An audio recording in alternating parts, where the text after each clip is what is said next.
नमस्कार, मी doctor Sachin Jadhav, Sukhayu hospital Nashik. आज आपल्या चर्चेचा विषय आहे तो म्हणजे पॉलिसिस्टिक ओव्हेरियन डिसीज। आजकाल आपण बघतो की अगदी वयात आलेल्या मुलींपासून तर वयाच्या 40-50 पर्यंत आलेल्या स्त्रियांमध्ये पाळीचे विकार हे बघायला मिळतात। काही मुलींमध्ये तर अगदी 4 ते 5 महिन्यांपर्यंत पाळी येत नाही, वजन वाढत जाणे, त्याच्यानंतर त्यांच्या अंगावरचे केस वाढणे, अशा प्रकारच्या तक्रारी असतात।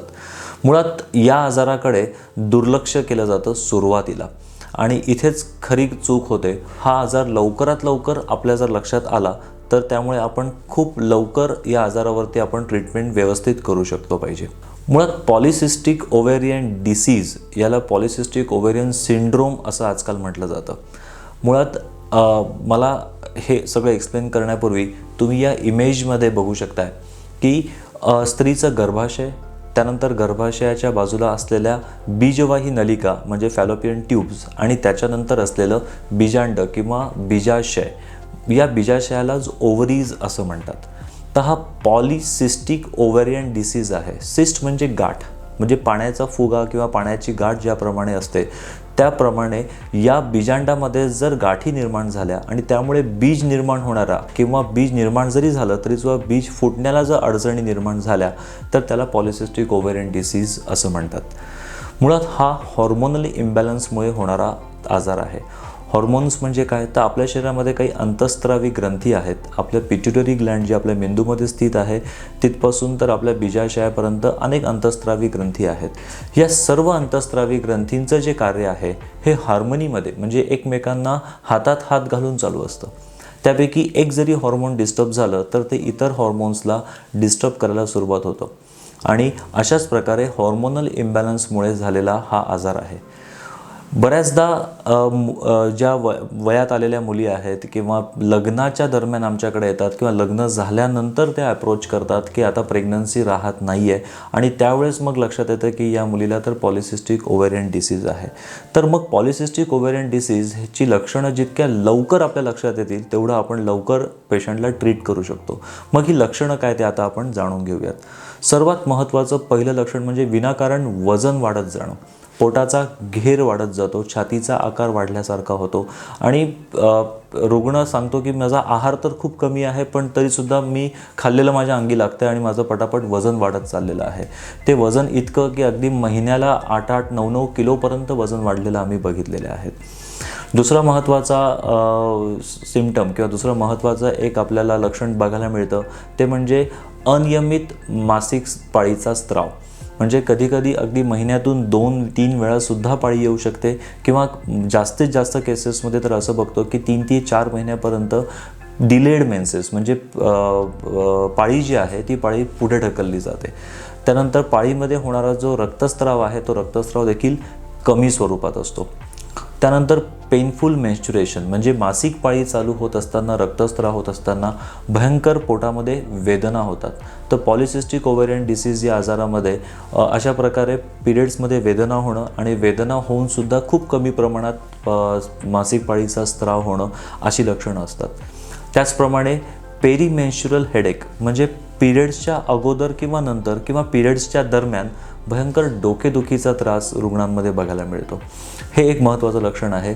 त्यानंतर मी मगाशी जसं सांगितलं की इन्फर्टिलिटी म्हणजे बरेच महिने किंवा वर्षांपर्यंत नैसर्गिकरित्या प्रयत्न करून देखील प्रेग्नन्सीज राहत नाही लग्नानंतर, तर अशा केसेसमध्ये पॉलिसिस्टिक ओव्हेरियन डिसीज असतो। तर इन्फर्टिलिटी हे महत्त्वाचं म्हणजे वंध्यत्व हे महत्त्वाचं लक्षणच आपल्याला म्हणावं लागेल। विनाकारण अशक्तपणा आल्यासारखं वाटणं, दिवसभर काम केल्यानंतर संध्याकाळच्या वेळेस थकून गेल्यासारखं वाटणं, काही काम करण्याची इच्छा निर्माण न होणं हे एक महत्त्वाचं लक्षण आहे। केस गळणं, आता तुम्ही बघाल की 40 ते 50 दिवसभरामध्ये केस गळणं हे स्वाभाविक आहे। प्रत्येक स्त्री किंवा पुरुषाच्या बाबतीत हे घडू शकतं, परंतु मेल पॅटर्न बॉल्डनेस म्हणजे समोरच्या बाजूने केस हे गळत जातात। स्त्रियांमध्ये सहसा समोरच्या बाजूने टक्कल पडत नाही। मुळात स्त्रियांमध्ये टक्कल पडण्याची शक्यता कमीच असते, परंतु हॉर्मोनल इम्बॅलन्समुळे स्त्रियांच्या शरीरामध्ये देखील पुरुषांचे हॉर्मोन्स असतात। ते पुरुषांचे हॉर्मोन जसं टेस्टोस्टेरोन लेवल वाढल्यामुळे केस गळण्याची समस्या निर्माण होते आणि ही पुढे तर अगदी गंभीर स्वरूप प्राप्त करू शकते। त्यानंतर चेहऱ्यावरती काळे डाग पडणं किंवा मग पिंपल्सचं प्रमाण वाढणं. हॉर्मोनल इम्बॅलन्समुळे चेहऱ्याचा तेलकटपणा खूप जास्त वाढतो आणि त्यामुळे पर्टिक्युलरली गालावरती, चीन एरियावरती, हनुवटीजवळ पिंपल्स असतात आणि ते पिंपल्स पिकून त्याचे डाग किंवा खड्डे पडू शकतात. मान काळी दिसणं इन्सुलिन रेझिस्टन्समुळे. इन्सुलिनसुद्धा एक प्रकारचं हॉर्मोनच आहे. जसं मी सांगितलं की एक हॉर्मोन डिस्टर्ब झालं की ते इतर हॉर्मोन्सला डिस्टर्ब करायला सुरुवात करतं. तसंच इन्सुलिनचं प्रमाण किंवा इन्सुलिनचं रेझिस्टन्स वाढल्यामुळे मानेभोवती अशा काळ्या रेघा आल्यासारख्या दिसतात, मान काळी पडल्यासारखी दिसते. फेशियल हेअर ग्रोथ, चेहऱ्यावरती केस वाढणं. पुरुषांमध्ये ज्याप्रमाणे मिशीचे केस वाढतात किंवा या भागामध्ये दाढीचे केस वाढतात, हनुवटीच्या खालच्या भागाला दाढीचे केस येतात, तसं मुलींमध्ये किंवा स्त्रियांमध्ये, अगदी मध्यमवयी स्त्रियांमध्ये सुद्धा दाढीचे केस किंवा मिशीचे केस हे वाढलेले किंवा जाड केस आलेले दिसू शकतात. तर ही अशी लक्षणं जर तुमच्यामध्ये असतील तर लवकरात लवकर तुम्ही तुमच्या स्त्रीरोग तज्ज्ञांचा किंवा फिजिशियनचा सल्ला घ्या आणि त्यापासून आपल्याला लवकरात लवकर मुक्ती कशी मिळता येईल याचा आपण प्रयत्न करू. तर मुळात आता हा आजार होतो का हे आपल्याला बघावं लागेल. त्याला महत्त्वाचं आणि एकच जे 90% पेशंट्समध्ये आम्हाला कारण बघायला मिळतं ते म्हणजे बिघडलेली जीवनशैली. पूर्वीच्या काळामध्ये आपण बघायचो की अगदी लहान मुली वयात आल्यानंतरसुद्धा वयाच्या 16, 17, 18 वर्षापर्यंत मैदानी खेळ खेळणं, घरामध्ये कामं भरपूर असायची आणि त्यामुळे अंगमेहनतीची कामं केली जायची. आता अंगमेहनतीची कामं कमी झाली, बैठे काम वाढलं, फिजिकल एक्झर्शन कमी झालं, मानसिक ताणतणाव खूप जास्त वाढले, खाण्याच्या सवयी बदलल्या, चुकीचा आहार हे एक महत्त्वाचं कारण असतं.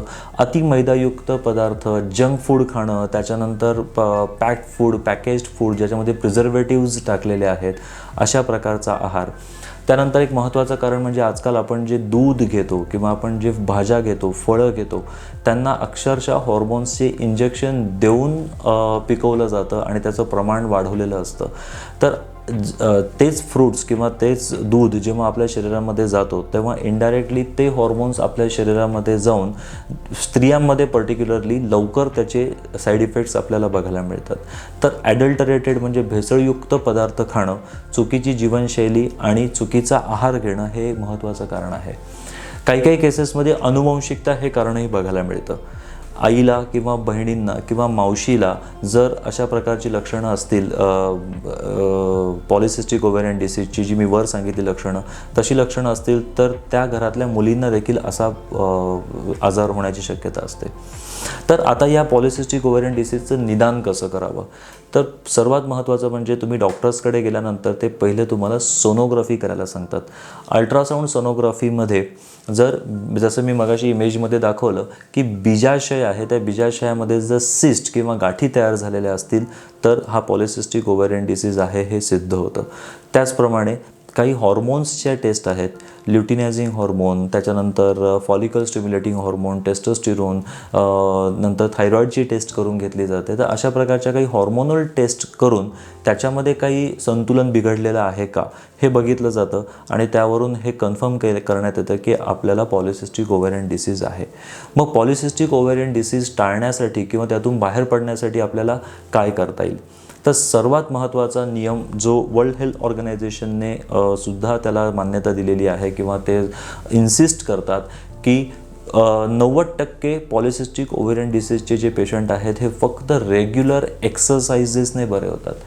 10% ऑफ बॉडी वेट लॉस म्हणजे तुमच्या शरीराचं वजन समजा 70 किलो आहे तर 7 किलो तरी म्हणजे 10% वजन जर कमी केलं तर बऱ्याच फिमेल्समध्ये मी बघितलेलं आहे की वजन कमी केल्याने हा आजार आटोक्यामध्ये येऊ शकतो. संतुलित आहार घेणं, मी आहार कमी करा असं म्हणत नाही आहे, तर संतुलित आहार घेणं म्हणजे योग्य प्रमाणामध्ये प्रोटीन्स, विटामिन्स, त्यानंतर तुमचे कार्बोहायड्रेट्स याचं प्रमाण ठरवणं महत्त्वाचं आहे. यासाठी तुम्ही घरगुती उपचारांपेक्षा एखाद्या प्रॉपर डायटिशियनचा किंवा आहार तज्ज्ञाचा जर सल्ला घेतलात तर ते तुम्हाला याच्यातून लवकरात लवकर बाहेर पडण्यासाठी मदत करू शकतात. विटॅमिन ड जीवनसत्वाची कमतरता, कॅल्शियमची कमतरता, विटॅमिन B12 जीवनसत्वाची कमतरता, अशी अनेक कारणे याच्यामध्ये आहेत. त्यासाठी संतुलित आहार घेणं हे खूप जास्त महत्त्वाचं आहे. मद्यपान आणि धूम्रपान हे देखील याचं महत्त्वाचं कारण बघितलं जातं आहे. पाश्चात्य देशांमध्ये धूम्रपानाचं प्रमाण स्त्रियांमध्ये खूप जास्त आहे, मद्यपानाचं प्रमाण देखील खूप जास्त आहे. आजकाल आपण आपल्या मॉडर्न लाईफस्टाईलमध्ये बघतोय की आजकालच्या तरुण मुलामुलींमध्ये मद्यपानाचं प्रमाण देखील खूप जास्त वाढत चाललेलं आहे. हे एक महत्त्वाचं कारण बघायला मिळतं. तर या पॉलिसिस्टिक ओव्हेरियन डिसीजने गर्भधारणेवरती काय काय परिणाम होऊ शकतो हे महत्त्वाचं आहे. गर्भधारणा होण्यासाठी बीजाशयामधून बीज बाहेर पडणं महत्त्वाचं असतं. मुळात इथेच गडबड होते आणि गर्भाशयाच्या शेजारी असलेल्या बीजाशयामधून बीजच बाहेर पडू शकत नाही. त्याची सिस्ट म्हणजे गाठीमध्ये रूपांतर होतं आणि त्याच्यामुळे प्रेग्नन्सी राहण्यासाठी, गर्भधारणा होण्यासाठी खूप तक्रारी निर्माण होतात. मग पॉलिसिस्टिक ओव्हेरियन डिसीजची ट्रीटमेंट पार्टमध्ये काय करता येतं, तर त्याच्यामध्ये हॉर्मोनल इम्बॅलन्स असतोच आणि तो हॉर्मोनल इम्बॅलन्स कमी करण्यासाठी स्त्रीरोग तज्ज्ञांच्या सल्ल्याने तुम्ही ट्रीटमेंट घेऊ शकतात आणि हॉर्मोनल इम्बॅलन्स कमी करण्यासाठी प्रयत्न करू शकतात.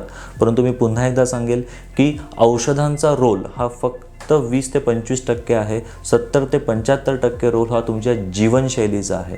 जोपर्यंत तुम्ही लाईफस्टाईल करेक्शन करत नाही तोपर्यंत हा आजार बळावत जातो, वाढतच जातो.